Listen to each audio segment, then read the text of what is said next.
আসসালামু আলাইকুম। সবাইকে গুড মর্নিং ফ্রম হাঙ্গেরি। আজকে দেখাবো আমার প্রথম স্নো এক্সপেরিয়েন্স করা।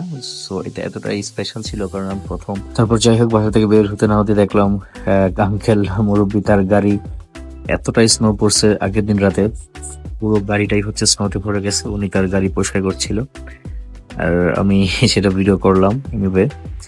সো দেখেন এখানকার জীবনযাত্রাটা কতটা স্লো হয়ে যায় যখন বরফগুলো আসে আর কি, বরফের দিনগুলোতে বরফের সময়। আমি তার সাথে একটু কথা বলছিলাম যদিও হাঙ্গেরিয়ান ভাষায়।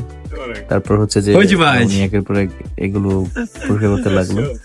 যাই হোক, সো এই হচ্ছে সারফেসটা, চারপাশটা হচ্ছে এতটাই বরফে ঢাকা, খুব সুন্দর। যদিও ভালো লাগছিল ওই দিনগুলা, কারণ হচ্ছে যে মনে হয় যেন বরফের দেশ আর কি বলা যায় চারদিকটাতে। সো এটা খুব অ্যামেজিং ছিল একটা এক্সপেরিয়েন্স। যদিও এইটা থাকে হচ্ছে 4-5 মাস বড় জোর। সো এই দিনগুলো খুব সত্যি মনোমুগ্ধকর। এনিওয়ে, তারপর আমি চারপাশটা দেখালাম আপনাদেরকে, কিন্তু যখন সন্ধ্যা নেমে আসলো তখন আমি আমার কাজে বের হলাম ওই দিন।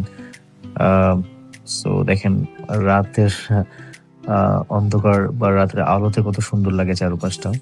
ইভেনচুয়ালি প্রত্যেকটা গাছ, বাড়ি, ছোট ছোট রাস্তার পাশে ওদের গার্বেজ গুলো হচ্ছে বরফে ঢেকে যায়। কি স্নোটা দেখেন, জাস্ট অ্যামেজিং।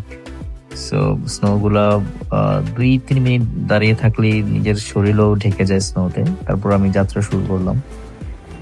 সো দেখেন আমার মোবাইলের কভার বক্সও স্নোতে ভরে গেছে। সো সবকিছুই, age I earlier mention that, আপনি 2-3 মিনিট দাঁড়িয়ে থাকেন যদি একটা জায়গাতে, আপনার পুরো শরীর স্নোতে ঢেকে যাবে। এটা খুবই অ্যামেজিং। কিন্তু এর কিছু বাজে দিকও আছে, সেটা হচ্ছে স্লিপিং করা। গাড়ি প্রায় স্লিপ করে।